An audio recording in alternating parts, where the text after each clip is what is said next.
just before Christmas and the sky is looking ominous. Rain is definitely on the way.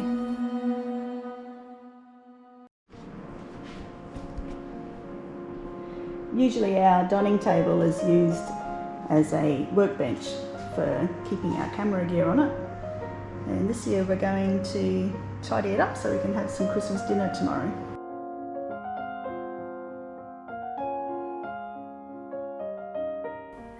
Our workbench is now a grazing table.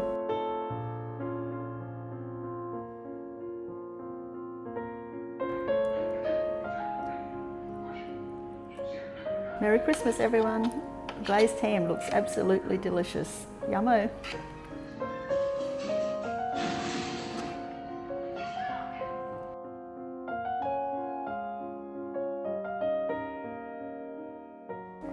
GoPro 9 for Christmas, yay me!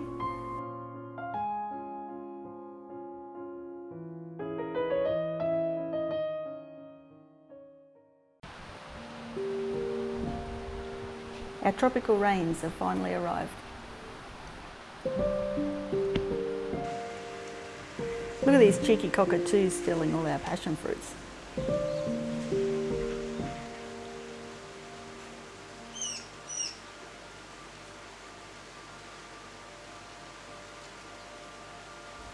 We hear them every morning on the roof and wondered where they go to. Now we know. Yes, we can see you.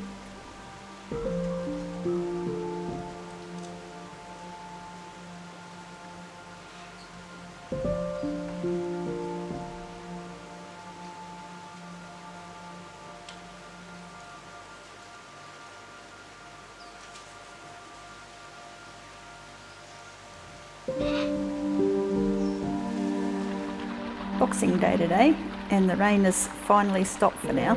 Time for a walk along Airlie Creek, which is now flowing.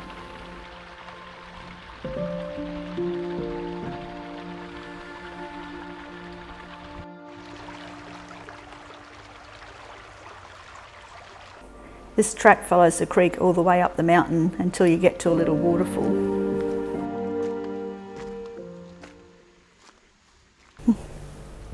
This year we've really enjoyed growing hibiscus flowers and bushes. We grow them in all sorts of colours, so we've got oranges and reds and yellows and whites in our garden. But our favourite ones are these common ones, so they're like red ones, the common red. And what we do is we make hibiscus tea with them. So today I'll show you how I do that. What I like doing is I like collecting about 4 flowers for every cup that I'm going to make. Always try and pick the freshest ones. So is that 1, 2, 3, 4, 5, 9. Now we go over to this one.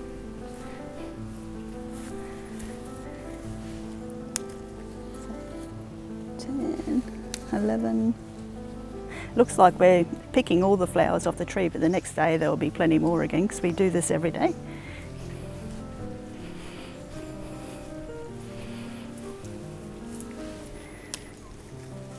Seems to be the more you pick them, the more they grow. It encourages growth.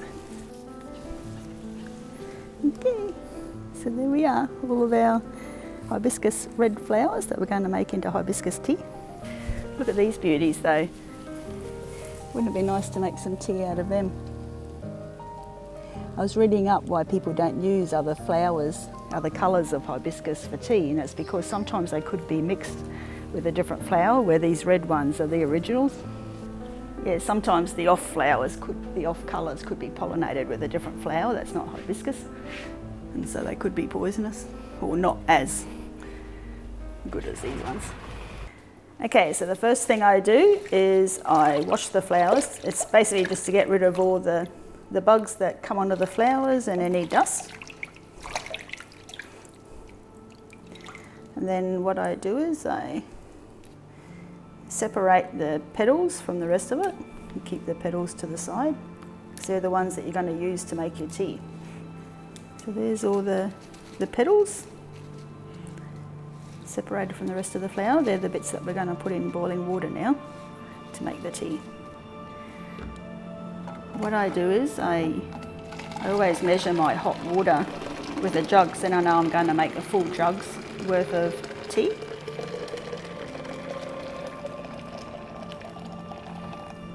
So that's about right.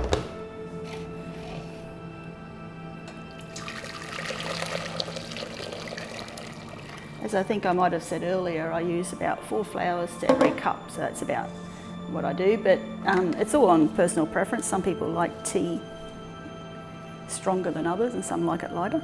And then you just put the petals in the hot water.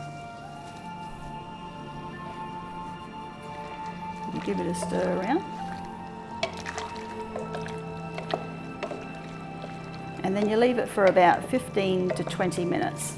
If you leave it more than that, it tends to go a bit bitter, so 15-20 minutes is good. Now what I do is I sieve it into another bowl just to get rid of all the petals. These petals will go into our compost later on. Then I sieve it a second time when I put it into our container here, a drinking container. And you'll notice it's like a darker red at the moment. So I cut open a couple of lemons. I put the juice into the tea.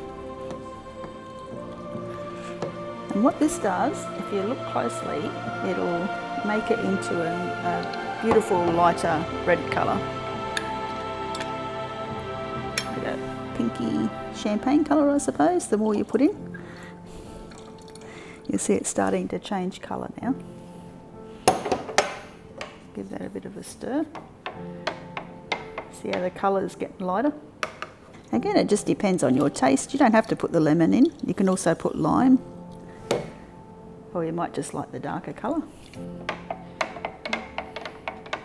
You see that's got a really nice light pink or light red colour. I also like to put some honey in it. So this is some honey we got from our neighbours. They make their own honey with their bees. Just put a couple of tablespoons of that in.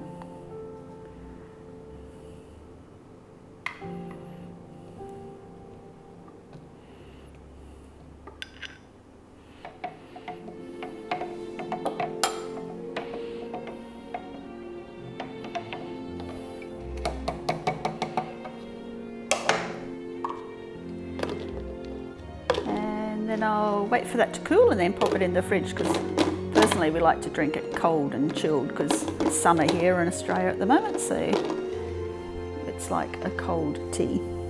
Now that the tea is cooled down a bit,